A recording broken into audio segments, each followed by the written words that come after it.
What's up guys, Tom here, welcome to this quick little video. Today I have this older Lexus G300 and in this video I'm going to show you how to reset the sunroof, the moonroof, when it doesn't close into its original position automatically. So this happens when the battery is low or when it gets replaced. This is gonna happen and it's very simple.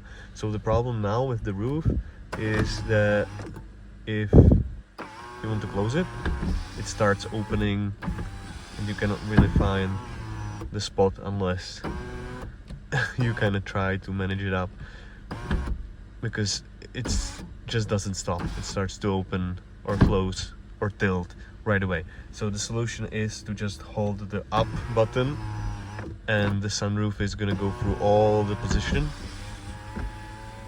its positions, and it's gonna recalibrate and relearn the positions of the roof.